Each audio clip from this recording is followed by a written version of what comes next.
Hello friends, मैं प्रीति सोनी छत्तीसगढ़ से। एक यक्षिणी रहती है बहुत ही परेशान और दुखी।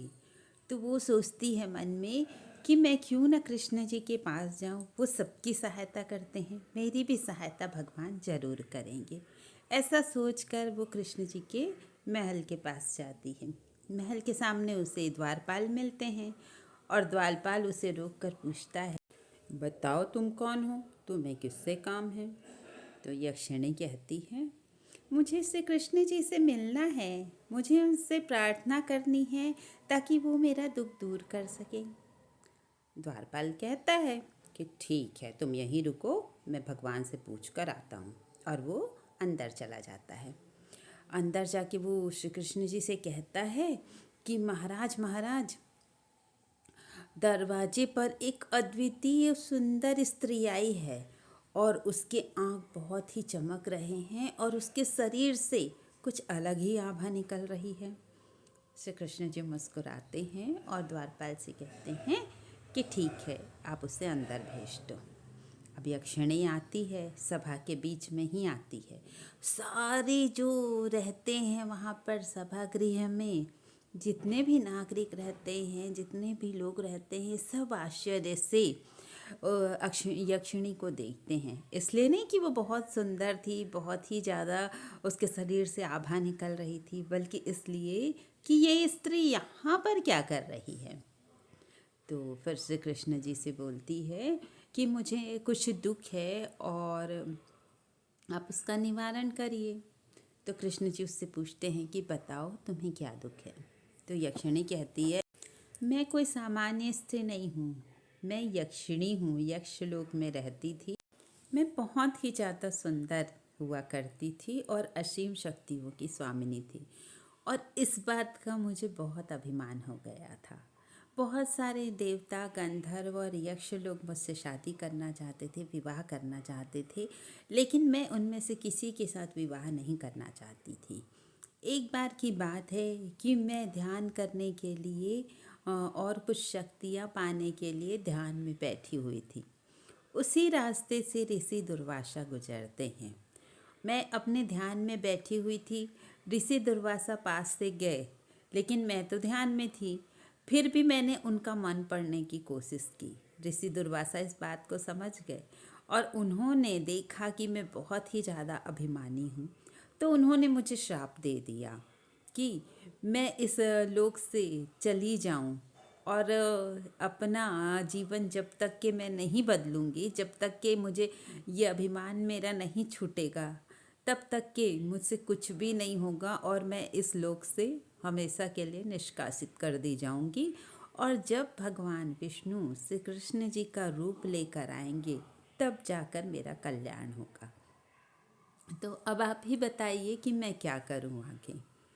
तो श्री कृष्ण जी मुस्कुरा कर कहते हैं कि ठीक है, मैं तुम्हें रास्ता बताता हूँ, तो तुम वही काम करो। तुम यहाँ से हिमालय के पास एक अरण्य क्षेत्र है, वहाँ पर जाओ और उस क्षेत्र में जाकर तुम तपस्या करना। वहाँ पर जाकर तुम्हारी बहुत सारी कठिन परीक्षाएं होंगी, लेकिन तुम संयम धैर्य के साथ उन परीक्षाओं को पार करना, उन बाधाओं को पार करना, तब जाकर तुम्हारा ये श्राप खत्म हो जाएगा। तो यक्षिणी बोलती है कि ठीक है, चली जाती है यक्षिणी। बहुत चलते चलते बहुत टाइम बाद वहाँ पर पहुँच जाती है हिमालय की एक गुफा में और वहाँ पर देखती है यही वो अरण्य क्षेत्र है। उसे समझ आ जाता है यक्षिणी को। जैसे ही वहाँ जाती है, हिमालय से आवाज़ आती है, तुम कौन हो और यहाँ क्यों आई हो। यक्षिणी देखती है, आवाज़ तो आ रही पर कोई दिखाई नहीं दे रहा है।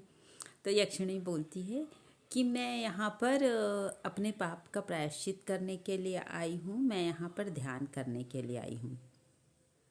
तो यक्ष बोलता है, यहाँ पर कोई ध्यान नहीं कर सकता, ये हमारा क्षेत्र है और अगर तुम ध्यान करना ही चाहती हो तो तुम्हें परीक्षा देनी पड़ेगी। तो यक्षिणी कहती है कि मैं परीक्षा के लिए तैयार हूँ, आप ले सकते हैं मेरी परीक्षा। तो यक्ष आता है, सामने प्रकट हो जाता है और यक्षिणी से कहता है कि जो चीज़ तुम्हें सबसे ज़्यादा प्रिय है तुम उसका त्याग कर दो। यक्षिणी सोचती है कि उसे सबसे ज़्यादा क्या चीज़ प्रिय है। फिर उसे याद आता है उसे तो सबसे ज़्यादा अपनी जो सुंदरता का अभिमान था, जो शक्तियों का अभिमान था, वो था उसके लिए सबसे ज़्यादा प्रिय। तो यक्षिणी बोलती कि ठीक है, मैं वो चीज़ का त्याग करती हूँ। वो आँख बंद करके ध्यान करती है और उन चीज़ों का त्याग कर देती है। और फिर यक्ष समझ जाता है जैसे ही, क्योंकि यक्षिणी उन चीज़ों का त्याग करती है ना, वो बिल्कुल साधारण सी स्त्री दिखाई देने लगती है। अब वो उतनी ज़्यादा सुंदर और तेजवान नहीं रह जाती है जितनी पहले थी। तो यक्ष बोलता है कि ठीक है, तुम पहली परीक्षा में सफल हुई हो, तो आगे अब क्या करना है, यक्षिणी फिर पूछती है। तो यक्ष बोलता है कि ठीक है, तुम यहाँ पे तपस्या करो, आगे फिर देख लेंगे। तो वो तपस्या करने के लिए जैसे ही एक साफ जगह देख कर बैठती है, शांत जगह, तो वहाँ पर बहुत सारे दानव लोग आ जाते हैं, राक्षस आ जाते हैं, और राक्षस लोग आके उससे डराते हैं कि यक्षिणी, हम तुझे खा जाएंगे, यहाँ पर तुझे कोई नहीं बचा सकता। चाहे तुम कितने ही श्री कृष्ण को बुला लो, यहाँ पे भगवान भी नहीं आ सकते, यहाँ पर तो हम तुम्हें खा कर रहेंगे। यक्षिणी थोड़ा डर जाती है, फिर भी वो मन में उस डर को छोड़कर मन में भगवान का नाम लेने लगती है। उसी जगह पर, उस स्थान पर बैठ जाती है और श्री कृष्ण को मन ही मन याद करने लगती है। जैसे ही वो ध्यान करके आँख बंद करके बैठ जाती है, उसे ये बात समझ आ जाती है कि ये मोह माया है, ये कोई यक्ष वगैरह, ये राक्षस नहीं है, ये सिर्फ मोह के कारण मुझे दिखाई दे रहा है, मेरे डर के कारण ये दिखाई दे रहा है, ये मेरा डर ही है जो राक्षस के रूप में आया है। जैसे ही उसे ये बात समझ आती है, श्री कृष्ण का नाम लेती है। जैसे ही वो नाम लेती है, सारे राक्षस जो है अदृश्य हो जाते हैं और यक्षिणी फिर शांति से उस जगह पर बैठ जाती है। इतने में क्या होता है कि फिर से यक्ष की आवाज़ आती है कि तुम अपनी दूसरी सब परीक्षा में भी सफल रही, अब तुम्हें एक काम करना है। तो यक्षिणी बोलती कि मैं अब क्या काम करूं, बताओ। तो यक्ष बोलता है कि तुम्हें अपने सबसे बड़े मोह का त्याग करना पड़ेगा। यक्षिणी सोचती कि और कौन से मोह का त्याग करूं, सबसे बड़ा जो मेरा मोह था, मुझे प्रिय था, उसका तो मैं त्याग कर चुकी, अब क्या है करके। तो फिर भी वो सोचने की कोशिश करती है, तो उससे क्या ध्यान आता है, उससे श्री कृष्ण से मोह है। श्री कृष्ण से वो कुछ पाना चाहती थी ना, इसलिए उसको मोह था, इसलिए उसका मतलब था। तो बोलती है कि अब ये तो सिर्फ कृष्ण जी हैं, मेरे जो इष्ट हैं, जिनकी वजह से मैं यहाँ पर आई हूँ, जिसकी वजह से मैं मुक्ति चाहती हूँ, उनका कैसे त्याग करूँ। तो यक्ष बोलते हैं ये मुझे नहीं पता, तुम समझो इस चीज़ को कि क्या कर सकती हो।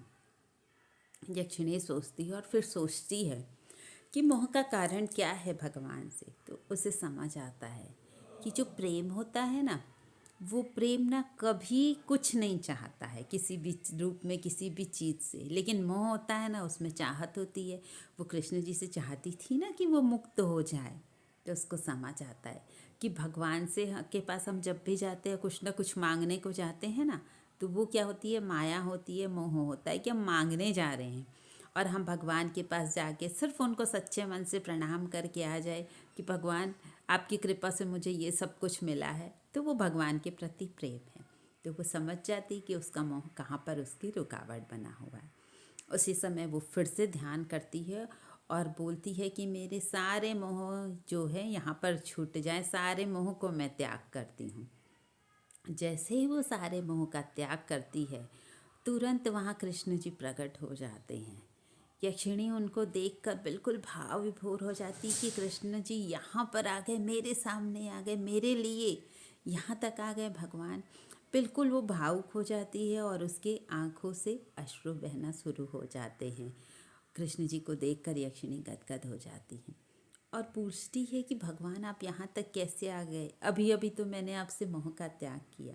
तो भगवान बोलते हैं कि तुम्हारे त्याग करने से ही मैं यहाँ पर आया हूँ, कि हमारे और तुम्हारे बीच में क्या है।